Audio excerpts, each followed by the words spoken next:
Halo teman-teman semua, balik lagi bersama dengan Story 3M, di mana kita kali ini akan melanjutkan alur cerita dari manhwa yang berjudul Playding atau Cewek Psikopat.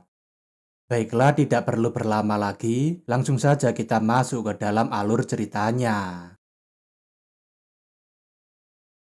Pada chapter sebelumnya, Garam telah memulai operasinya dengan mencoba untuk memprovokasi Kang Ahyun supaya dia mau mendatanginya sendirian. Tak lama kemudian ketika Kang Ayun sedang berada di toilet, dia terkejut karena ada seseorang yang sedang mengirimkan pesan melalui sosial medianya. Namun ketika melihat kalau itu adalah pesan dari kepala pelayan kepiting yang menanyakan bagaimana kabarnya, Kang Ayun jelas saja berpikir apakah dia ini adalah pemilik restoran kepiting. Tapi jika diingat-ingat kembali, kenapa julukan ini tampak sangat familiar, bahkan rasanya dirinya merasa sangat kesal, bahkan hanya dengan mencoba untuk mengingatnya. Setelah dipikirkan kembali, Kang Ayun jadinya ingat kalau nama ini sangat mirip dengan nama Crown Owner yang mengganggunya sewaktu siaran. Namun karena Kang Ayun tidak segera menjawabnya, Garam mengatakan kalau dia masih tidak tahu siapa dirinya, maka akulah si pengemis yang keluar dari kelas sebelumnya. Sambil mengirimkan fotonya yang sedang tersenyum bahagia, Garam menanyakan apakah perasaannya sekarang sudah lega. Tapi jelas saja ketika melihat wajahnya Garam, itu membuat Kang Ayun jadinya semakin kesal.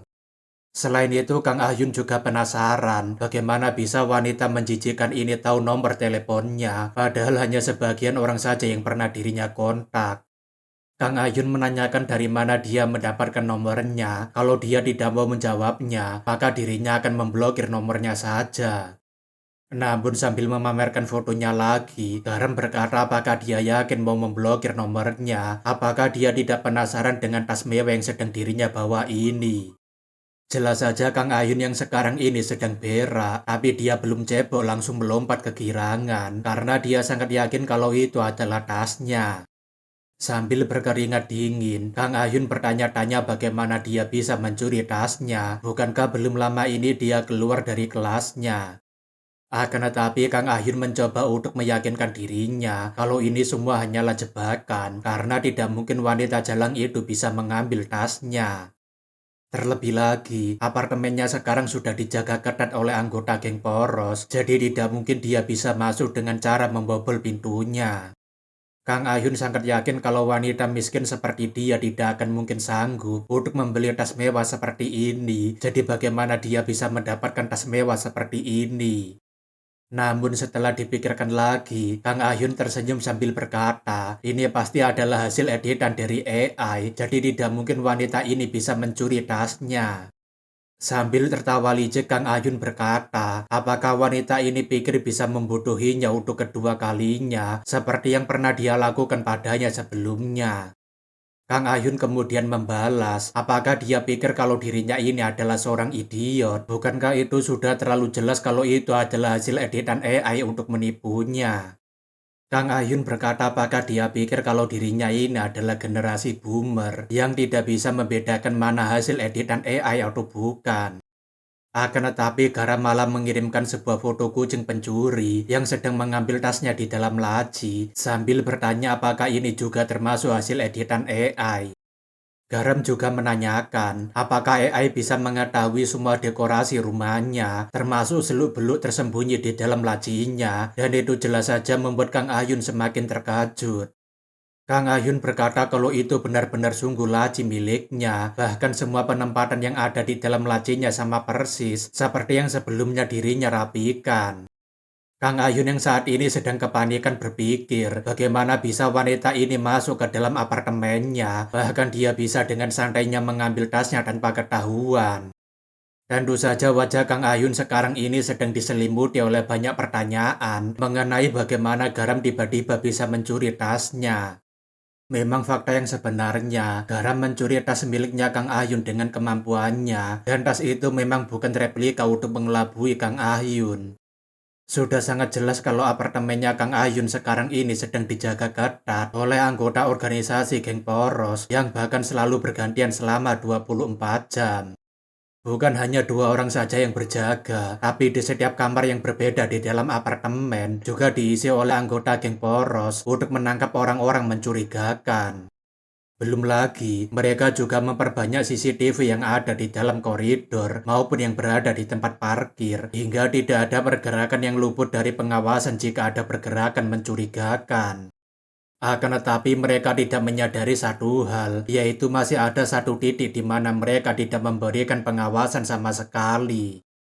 Faktanya Yon Garam adalah seorang jenius panjat tebing yang dapat mengangkat beberapa kali kekuatan berat yang aneh akibat kerusakan pada amigdala sekaligus tidak takut terhadap ketinggian. Di luar kemampuannya dalam bertarung yang sangat hebat, Garam sebenarnya juga sangat ahli dalam memanjat tebing hanya dengan menggunakan tangan kosong tanpa adanya bantuan alat apapun. Jika kalian masih mengingatnya, pada season pertama Garam juga pernah menaiki gedung tinggi hanya dengan menggunakan tangan kosong supaya dia bisa menjenguk Yejin yang tidak mau pergi ke sekolah. Selain itu, Garam juga sudah mempelajari beberapa trik sulap dari keluarga pesulap ternama supaya dia bisa membobol jendela tanpa meninggalkan jejak sama sekali. Dengan begitu, Garam akhirnya telah berhasil mencuri tas miliknya Kang Ahyun tanpa diketahui sama sekali oleh para penjaga Blow On yang hanya melihat ke depan tanpa melihat ke belakang sama sekali.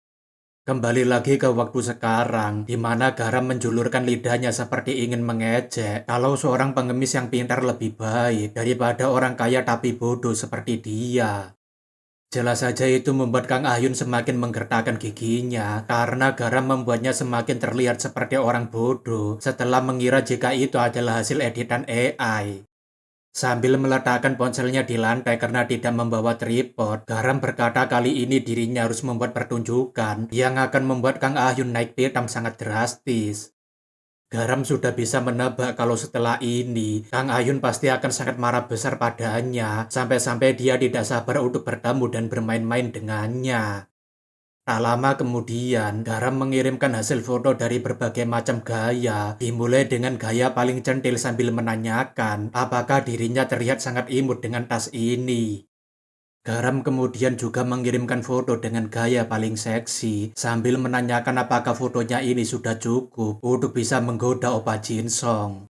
Garam juga mengirimkan foto di mana dia terlihat seperti seorang model tas sambil menanyakan apakah dirinya sekarang terlihat sangat anggun dengan menggunakan tas miliknya ini. Melihat semua foto yang dikirimkan oleh Garam, Kang Ayun jelas saja semakin geram karena dia mengambil foto dengan tasnya lebih banyak daripada yang dirinya lakukan.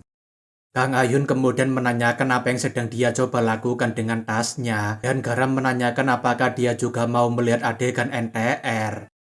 Mendengarkan perkataan yang sangat konyol seperti itu, Kang Ayun tentunya berkata, adegan NTR macam apa yang ingin ditunjukkan wanita gila ini padanya. Namun daripada menunjukkan adegan NTR yang dikira itu bersama dengan pacarnya, Garam malah menunjukkan adegan NTR yang dia lakukan bersama dengan tas kesayangannya Kang Ahyun. Belum lagi ketika melihat jika air liurnya Garam sampai menempel di tas kesayangannya, tentunya membuat Kang Ayun sudah berada di puncak kemarahannya. Seketika itu Kang Ayun berteriak sangat kencang untuk meluapkan seluruh amarahnya, sampai-sampai membuat para wanita yang berada di toilet jadinya terkejut. Dengan wajahnya yang seperti sedang menahan berak, Kang Ayun berpikir kalau dirinya akan menghajar wanita ini bersama dengan Opa Jinsong dan juga yang lainnya. Akan tetapi, Garam berkata kalau dia ingin tasnya kembali dengan selamat, maka segera datangi dirinya sendirian ke atap gedung sekolahan ini.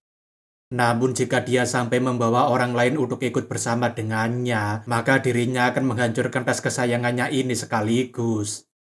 Garam berkata kalau dirinya juga penasaran apakah tas mahal seperti ini memiliki fungsi untuk dibawa terbang atau mungkin saja kebal jika dirinya membakarnya. Jelas saja mendengarkan ancaman nyata seperti itu membuat Kang Ayun jadinya semakin marah, tapi dirinya tidak takut jika Garam memang menantangnya sendirian. Seketika itu Kang Ayun langsung keluar dari toiletnya tanpa cebok hingga membuat para siswi lainnya sangat terkejut dengan bau yang dikeluarkan oleh Kang Ayun. Belum lagi matanya yang sangat memerah membuat mereka jadinya semakin merinding karena wajah Kang Ayun sekarang ini lebih mirip seperti goblin yang kesulitan untuk berak. Di samping itu Kang Ayun sekarang berpikir kalau dirinya sekarang harus segera menemui wanita jalang itu, tapi sekarang ini pintunya dijaga ketat oleh Opa Jinsong. Kang Ayun berpikir sekarang bagaimana caranya dirinya menyingkirkan para pria pengganggu itu, supaya dirinya bisa segera naik ke atas sendirian. Namun ketika melihat adanya kedua penggosip bandel itu muncul, Kang Ayun jadinya memiliki sebuah rencana supaya dirinya bisa keluar dari toilet ini tanpa ketahuan. Kang Ayun berkata agar mereka semua segera mendengarkannya jika mereka harus menuruti perintahnya supaya dirinya bisa keluar dari toilet ini tanpa ketahuan. Jika sampai saja mereka menolak untuk melakukannya, maka dirinya akan memastikan kalau mereka tidak akan bisa lulus dari sekolah ini dengan aman. Beberapa saat kemudian, Jinsong dan yang lainnya sedang menunggu Kang Ayun keluar dari toilet, tapi dia lama sekali keluar dari toiletnya. Namun secara tiba-tiba, semua wanita yang berada di dalam toilet itu keluar sambil berteriak ada lebah di dalam toilet dan mereka semua berlari sekencang mungkin sambil menutupi wajahnya. Jinmin tentunya menanyakan bagaimana bisa ada tawon di dalam toilet wanita dan Jinsong berkata bukankah toilet wanita itu selalu bersih. Jinmin berkata kenapa para wanita selalu berisik jika ada serangga kecil, padahal mereka hanya tinggal memukul tawonnya pakai sepatu, seharusnya masalahnya sudah beres. Akan tetapi Mak Naim menanyakan memangnya ada tawon di mana, atau apakah hanya dirinya sendiri yang tidak bisa melihatnya. Jinsong tentunya berkata, apa maksudmu? Kau tidak bisa melihat adanya tawon sama sekali? Dan Mak Naim berkata agar Jinsong melihatnya sendiri jika di toiletnya tidak ada serangga apapun. Di samping itu setelah Kang Ayun akhirnya bisa lepas dari pengawasannya Jinsong sekaligus kawan-kawannya, Kang Ayun akhirnya bisa naik seorang diri ke atas gedung. Tentu saja tidak ada yang berani mengikuti Kang Ayun karena dia sudah mengancam para wanita itu untuk tidak memberitahu ini kepada Jinsong dan juga yang lainnya. Dengan wajahnya yang sangat marah, Kang Ayun bersumpah akan menghabisi wanita ini setelah dirinya mendapatkan kembali tas kesayangannya. Setelah dia sampai di atap gedung, Kang Ayun langsung berteriak, dasar wanita pengemis bau sampah, apakah dia ini sedang tidak sadar kalau dia sedang bermain-main dengan tas edisi terbatasnya. Jika saja sampai ada goresan di tasnya, maka dirinya akan membuat tulang-tulangnya itu remuk dan membuatnya pulang dalam keadaan cacat permanen. Akan tetapi ketika melihat Garam yang sedang tersenyum sambil membawa tasnya bersama dengan korek api dan juga semprotan kecoa, Kang Ayun menanyakan apa yang sedang dia lakukan. Garam dengan santainya menjelaskan, oh akhirnya kau datang juga sayangku, hampir saja kau telat melihat eksperimen kembang api yang mau dirinya buat. Mendengar mengenai eksperimen kembang api, Kang Ayun yang merinding jelas saja bertanya, apa yang baru saja dia katakan. Garam mengatakan kalau dirinya melihat ini di sosial media, kalau dirinya bisa membuat atraksi kembang api dengan mengkombinasikan korek api bersamaan dengan semprotan kecoa. Sambil bersiap untuk melemparkan tasnya, Garam berkata supaya dia duduk manis dengan tenang di kursinya karena dirinya akan memberikannya pertunjukan spesial. Seketika itu setelah tasnya dilempar ke udara, Garam menyalakan korek apinya dan menyemprotnya dengan semprotan kecoa hingga mengakibatkan ledakan yang sangat dahsyat. Jelas saja Kang Ayun yang melihat ledakan kembang api yang begitu indah, dia tidak bisa berkata apapun selain terkagum dengan atraksi yang dilakukan oleh Garam. Terlebih lagi ketika melihat tasnya yang juga dijadikan sebagai tumbal, wajahnya Kang Ayun hanya bisa melorot tanpa berkedip sama sekali. Tentu saja setelah menerima ledakan api yang sangat besar seperti tadi, tas kesayangannya Kang Ayun langsung dihitamkan. Tapi bahkan setelah melihat tas kesayangannya dihitamkan, Kang Ayun masih saja melongo, seperti tidak percaya dengan kejadian luar biasa ini. Garam kemudian tertawa kecil sambil berkata, kalau adegan barusan itu malah mengingatkannya dengan adegan di mana seekor naga yang menyemburkan nafas naganya di dalam sebuah komik. Garam meminta maaf karena dirinya tadi hanya ingin mencoba apakah tasnya memiliki perlindungan untuk tahan api, tapi sayangnya tasnya itu mudah terbakar. Garam kemudian menyarankan lain kali kalau dia membeli tas yang mahal, pastikan tas itu memiliki fitur tahan api dan juga goresan. Lagian untuk apa dia beli tas mahal-mahal, tapi fiturnya mirip seperti tas murahan. Jelas saja Kang Ayun yang sudah termakan amarah semenjak berak tadi, langsung melampiaskan seluruh amarahnya sambil berteriak kalau dirinya akan membunuh wanita jalang ini. Tapi belum sempat Kang Ayun melancarkan pukulannya, Garam dengan cepat memberikan pukulan terlebih dulu kepada Kang Ayun. Akan tetapi Kang Ayun yang memiliki basic bertarung masih bisa menahan pukulan dadakan barusan, meskipun dia juga harus terdorong mundur cukup jauh. Jelas saja Kang Ayun sendiri sangat terkejut dengan pukulannya Garam yang sangat kuat, sampai bahkan bisa mendorongnya mundur sejauh ini. Garam kemudian memberitahu, menurut pepatah yang ada di dalam novel Dunia Murim, jika dia membiarkan amarahnya menguasainya, maka itu sama saja dengan membuka celahnya. Garam mengatakan kalau dirinya akhirnya telah berhasil untuk mengatur kencan spesial hanya antara dirinya dengannya. Jadi kenapa dia malah sangat terbawa suasana seperti ini? Garam mengatakan kalau dia terlalu bersemangat, maka dia nanti akan cepat kelelahan, dan bukankah itu akan membuat kencan mereka hanya akan bertahan sangat sebentar. Kang Ayun tentunya berkata kalau memang kencan seperti ini yang dia inginkan, maka dirinya akan dengan senang hati menerimanya. Kang Ayun berkata kalau dirinya memang sangat ingin bertarung dengannya, jadi ini adalah waktu yang sangat pas untuk memberikannya pelajaran juga.